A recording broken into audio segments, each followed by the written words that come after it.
You got to see this. Did you know that North Korea sends a satellite over America every single day? Well, Rick Joyner on Jim Bakker's show is saying he believes that something can be put in that satellite that explodes in such a way that turns all the power off in America.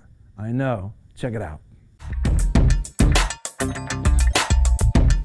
This whole program is packed. You want to stay connected to every part of this. We're going to talk about prophecies about these hurricanes, how God's going to be having outpourings in these states and these particular areas where you're seeing hurricanes come in from Bill Yount. And we're also going to hear about what Rick Joyner's understanding from North Korea about an EMP. As a matter of fact, we're going to go to that right now. You think about electric magnetic pulse. What is that? Well, we're going to explain in just a moment, but understand this. When these things go off, you might not see it, but you will experience it. No doubt. Planes that run off computers. Oh yeah. They just drop out of the sky. They become bricks. You have cars. Everything's above 1970 something. Thank God my 1960. Well, you got computers, your iPhones, these iPads, your ability to connect to the internet. Your generator, everything that you have is gone. As a matter of fact, let's find out what actually an EMP is first, because this is what Rick Joyner is saying of Morningstar Ministries, is that very well that North Korea, they have 2 satellites that go over America every single day, which should be the first thing you take down. Hello. And they could have an EMP in one of those satellites, and if it goes off over Kansas, well, first let's just find out.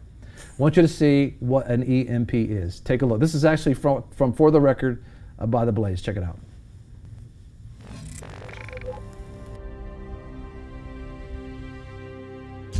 No electricity for a year or more.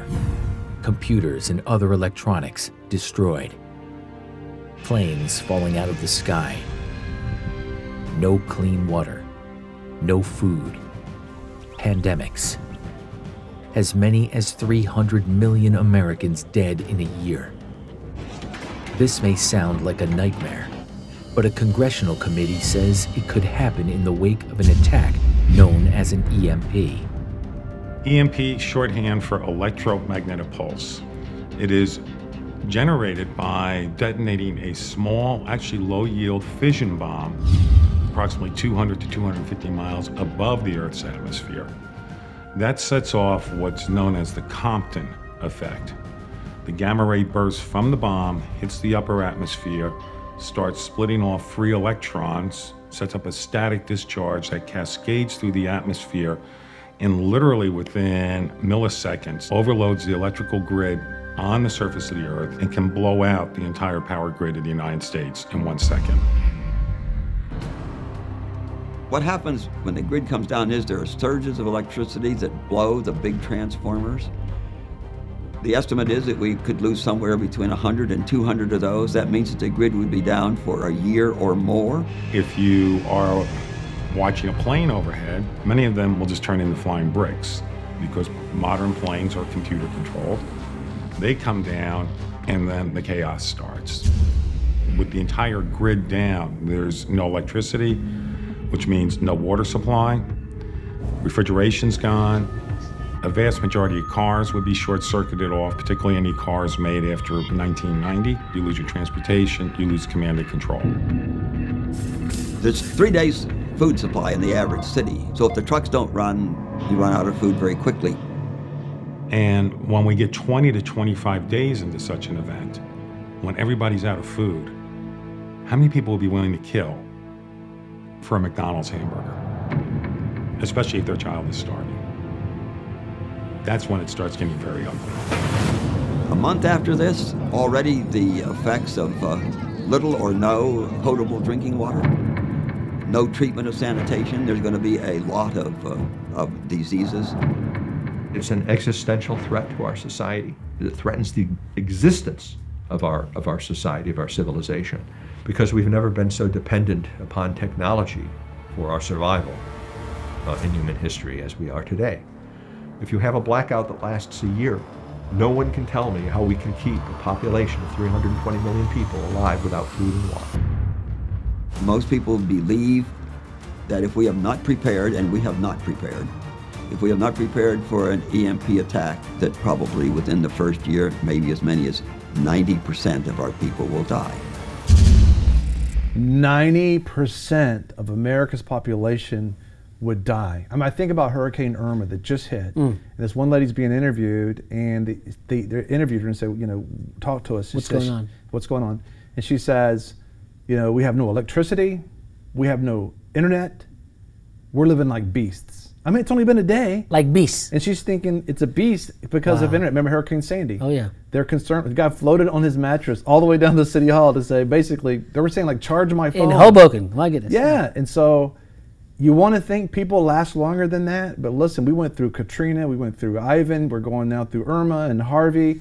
Desperate and afraid people do dangerous things, and we've seen that. Yes, you know, they do. It's not above them to hurt and even kill people to get it. Well, we're seeing that take place even right now in Florida, where you know, stealing shoes. They went into a shoe store, broken in just to steal shoes, and when people start, that's what's so important about the law, about law enforcement, and having God's blessing on our country. Law and order, right? Law and order, because the moment that that's held back, you watch the criminal element just kind of come out. And then understand that's just been a couple days. He's talking about a year. Well, in Hurricane Katrina down in New Orleans, I believe it was 3 to 4 days before they lost all, you know, civility. It's just people just going crazy, and the police left to protect their own homes. Yes, that was a tragedy that was taken on down there. Thank God FEMA's better under a new president, and things are happening a lot differently. They're responding really well for Hurricane Harvey and Hurricane Irma. But listen, this is Ted Koppel. Ted Koppel wrote a book called Lights Out, and he's talking about the electric system, the electric grid. So in that, when you hear about an EMP going off, it shuts down the electric grid.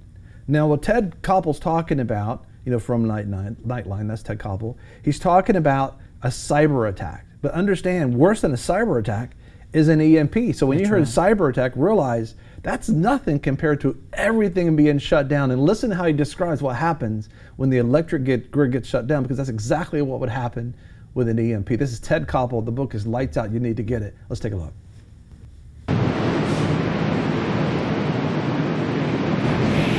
When the lights go out, we usually know why. Hurricane Sandy coming ashore on the East Coast. Mother Nature is at it again. Most of the time, we manage to get through it. But what if the power went out in a number of states, affecting millions of people for weeks, even months? As you were researching this, did you personally find yourself getting frightened? I think frightened is a little bit too strong, but maybe I should have been. Yes, it's frightening. It is frightening enough that my wife and I decided we were going to buy enough freeze-dried food for all of our kids and their kids. In his book, Lights Out, veteran journalist Ted Koppel paints a grim picture of a paralyzing power outage in the form of an all-out cyber attack on the nation's electrical grid. Who are the potential perpetrators here? Who do we have to fear the most? Is it Russia, China, Iran, terrorists, individual actors? All those. The interesting thing, Chip, is the ones who are most capable are the ones least likely to do it. There are some experts who say they're already in. Oh, they are in. They are in. There is no question about it. They're into our grid. They are already in the grid. I was told that by the former chief scientist of NSA. He stated categorically the Russians are in, the Chinese are in. The Iranians may be on the verge of getting in. And then at the bottom of the capability scale are folks like ISIS, terrorist groups. The power grid is the system interconnecting North America's supply of electricity. If one area has particularly heavy demand, power from another region can sometimes serve as backup. The downside to all this? If a hacker manages to take down an entire grid, a huge portion of the country, along with parts of Canada, could go down with it. The primary reason? Like so much else these days, the grid relies heavily on the internet. We have a sort of a joke in our security industry that there's no secure system. The only secure one is unplugged, turned off, and buried under 6 feet of concrete. Larry Pesci should know. He's a cybersecurity consultant who gets paid to find glitches in business computer networks. In other words, he's a hacker who works for the good guys. In the last 6 years of me doing testing full-time, there has never been a customer that we've been to that we have not gotten in. At 5:28 Tuesday evening, give or take a few seconds, an estimated 30 million people in the northeastern United States were plunged into an eerie blackness. Wide-scale outages are nothing new. In 1965, a huge blackout in the Northeast left more than 30 million without power for almost 13 hours. New Yorkers have taken it in stride, have they, as far as you've been able to see? No, they haven't. You can ask them that. In 1977, New York City was plunged into darkness again, this time resulting in looting and other crimes. There have been massive power outages, blackouts. And in 2003, overgrown trees were partly to blame for a blackout that affected 8 states and part of Canada, some 50 million people. That one lasted up to 4 days in some areas. But our next electric failure could be just a keystroke away. I'm not sure I know why it hasn't happened yet. It's definitely not for lack of capability on various parts, whether it be us or an enemy. I think it comes down to timing, and I think we need to make the right people mad at the right time. You would think the one entity that would be ready for something like this is the Department of Homeland Security. Yes. Are they ready? No. I mean, I've talked to every former Secretary of Homeland Security, and they all acknowledge there is no plan. You described the conversation as prickly at one point. Well, it got prickly because I kept asking, what's the plan? Why wait until disaster strikes? Why not tell him, do you have a plan? And he just sort of pointed up at a shelf filled with white binders, and he said, look, I'm sure there's something up there somewhere. We wanted to find out for ourselves, but both the White House and the Department of Energy declined our requests for an on-camera interview. The Department of Homeland Security also refused to speak on camera. Instead, we were given a statement, which reads in part, "To be clear, the Department of Homeland Security has a plan. We, along with the Department of Energy, coordinate national efforts to strengthen the security and resilience of the electric grid. We also work with energy sector partners to promote the security and resilience of the grid through myriad activities both seen and unseen." Next, we reached out to some of the big electric companies. They refused to speak with us as well.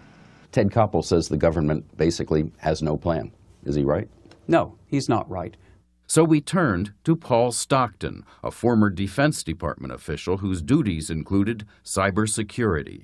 The government is building plans very, very quickly now to help manage the consequences of an attack on the grid, but also to make sure that government systems are more resilient against attack. Are the power companies today prepared to respond to a large-scale cyber attack on the grid?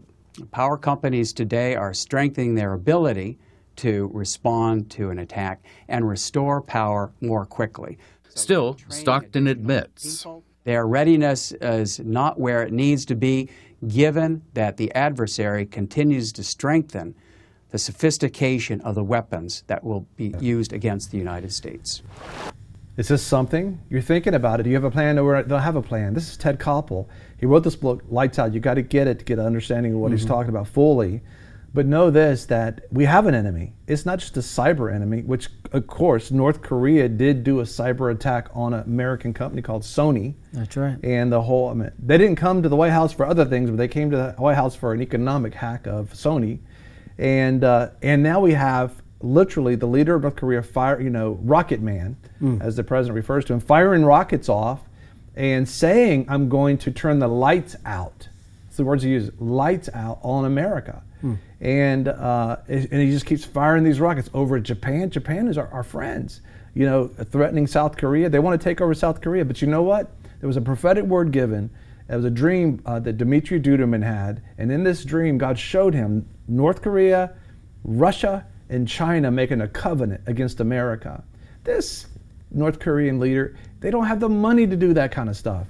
Guess who borders the northern border of North Korea? Guess who set the first leader in North Korea? It was Russia that set the first leader in there.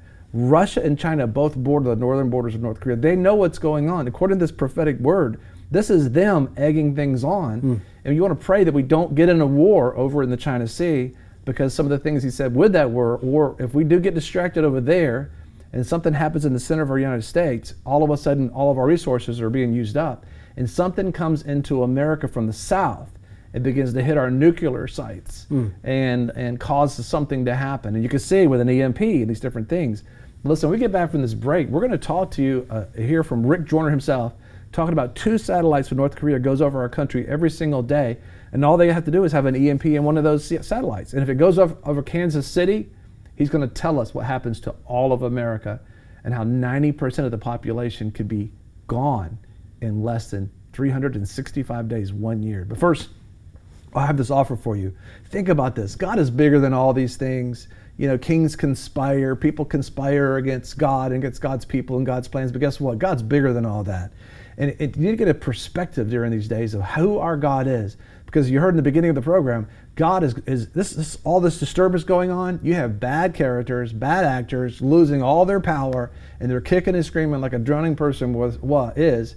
And God is taking the air out of their sails. God is pulling the power out of their sources. He's pulling the water out of their desire, and they're kicking and screaming. But he said the first 10 months, according to Sidney Jacobs, you know, all this is going to happen. We want to pray we don't go to war. We want to pray that we don't go to war, that some sense comes to North Korea. But we also want to pray that the Christians that are held in captivity in the gulags, the jails, the gulag system inside of North Korea, that are being tormented and tortured just for being a believer in Jesus Christ, that they get freed in this process. That's your brother and sister. If you're a Christian, that's your brother and sister that's locked down those gulags. And I just pray that God would just free those prisoners and just change that regime and bring a goodness. As a matter of fact, it used to be called the East Jerusalem, I believe. It was known for it was really a biblically sound, godly, vibrant place before this happened, you know, after the Korean War. But we're going to go right. We've been talking about, you know, what is the viewpoint of Rick Joyner, who understand this. Rick Joyner has the Oak Initiative. Yes. You know, retired General Jerry Boykin's been with him. Other generals have been. He's been in company with the leaders. What was the book? What was the book that Kamal Salim wrote with Jerry Boykin? Well, think about that book. But it's a fiction book, but it's really not. It comes from the perspective of a radical jihadist terrorist who Kamal Salim was, but he got saved, gave his life to the Lord, and also a general in the U.S. Military. And they bring it together, and the coalition is what it's called, and the ultimate goal was oil. You know, Iran wants Saudi Arabia. That was the end game. The end game was Iran wants Saudi Arabia. So when you see our president going to Saudi Arabia and strengthening the Muslim alliance against the radical Islamic terrorism, that's a big deal. That's a huge deal. And so you're looking right here. Now we're looking at our president's UN speech. He was speaking directly to North Korea, and he was referred to him as the Rocket Man. He was calling him that because so we could remember it, but also the fact that he's firing rocket after rocket after rocket off. Well, think about it. He puts a nuclear payload on there. He puts an EMP on there, and that thing can reach California. California, if it was a country, it'd be like equal to the 8th largest country in regards to the economy. Well, if that happens, it just shuts it down. And we heard from Rick Wiles. And Rick Wiles, True News, he saw specifically a city being hit. So we can pray that doesn't happen. And there's only 3 grids. I mean, you got the West Coast, East Coast, and Texas. Yeah. I mean, it's not. He saw a whole city being on fire because it got hit. And God shows us something sometimes so we can pray that it doesn't happen. But now we have this person, North Korea, the leader of North Korea, talking about he wants to take America openly. Out. He wants to turn the lights out. That's EMP talk. What's the name of a reporter's book? Lights Out. Lights Out. That's the book. Ted Koppel's book. It's called Lights Out. And he's saying, I want to turn the lights out. That's EMP language. And he has the ability. It's not that people are making threats. Right. It's a threat, and they have the ability to do it. So we want to join Rick Joyner with Jim Baker. He's talking specifically about this North Korean threat. Let's go there now. I just wanted to ask about the generals. You know a lot of generals. I think you have generals on your board as well. Do you have any information of what is going on with Korea, what is going on in the world with maybe Iran, but what's really happening? Is this part of the at war with Korea and Iran? Yeah. Well, they're real threats, you know, and the you understand the EMP threat, yes. electromagnetic pulse You've had Forsham on your program. Yes. I think it's the greatest threat. Yes. North Korea has 2 satellites flying over us every day. They shouldn't be allowed. No. If I were president today, they would come down today. I'd say, you're not flying a satellite over us. We've had generals on our show said he would have them shot out of the sky. I would too. Because they could be carrying what could be used as an EMP, which is you only need a low yield nuclear device at those altitudes would wipe out the electrical grid of the U.S. Forsham estimated 80% of Americans would die in 1 year. The CIA did a study on that about the same time. Jerry was with the CIA. He said they estimated 90% would die in the first year. There'd be no more deliveries of food or anything. It'd be Houston for the whole country. No power, no cars moving, nothing. If we think it's bad in Houston when people are stranded, this would be totally shut down of the United States of America. Well, remember when they said they had exploded a hydrogen bomb? And it was so small, everybody said, that's not such a big deal. That's not a big deal. It was the exact size and released the exact low yield, radiation that you use for an EMP. Wow. All they have to do is put one 200 miles over Kansas. The whole country's wiped out. Wow. No more electricity, no computers, no cars will work, except for ones built before 1976 or something like that don't have computers. Right. We're grounded. I mean, this is the real threat. Now, they could put a fishing trawler right off our coast. This is something that cannot be allowed. They could do that to Japan, even though Japan has hardened their grid. Russia's supposedly hardened their grid. China's hardened their grid. South Korea's hardened their grid. Almost everybody but America's hardened their grid. We're the most vulnerable in the world right now. And one of the threats North Korea made about us, they said, we're going to turn your lights out. What does that mean? What are they EMP. Preparing for? That's EMP. That's EMP. Absolutely. And if you understand EMP, they can explode the device in space, do no damage on the Earth, not kill or wound anybody on the Earth. But it'll kill us by starving us in every other way. This is the greatest threat now. And I wonder if some of the military people in our administration right now are really facing that part. Now, I think Trump gets it. He does. Yeah. And that was one of the things he ran on. Yeah. Now, another thing that is a real serious threat to us, we've got our attention on all these other things now, but I tell you, ISIS and Al-Qaeda, they are using this time. And if we do have people in top positions in our administration that do not really understand the Muslim Brotherhood and what a threat it is to America. It was designated a terrorist organization by Saudi Arabia, by Egypt, by many other Middle Eastern countries. They understand who the Muslim Brotherhood is. On the front page of their website until a few years ago, in plain English, their mission statement was the destruction of America, using our own constitution, political correctness, and all this against us. That was their mission, to destroy America. Then you have the Homeland Security trial in Texas. You have all this that proves everything about them. And we've got military leaders, top positions in our government right now, who don't understand the Muslim Brotherhood. How can, basic military thing, you cannot defeat an enemy you don't understand or don't see. There it is. This whole program has been leaning up to that. Thank you for watching VFN TV. If you like this video, give us a thumbs up. Also, if you want to see more videos like this, subscribe. A lot of people want to abide with the Lord, but they just don't have a plan to do it. You can request that plan today at iabide.org. Don't forget you can join us 24 hours a day, 7 days a week. Download our app and sign up for our newsletter, The Torch, at vfntv.com.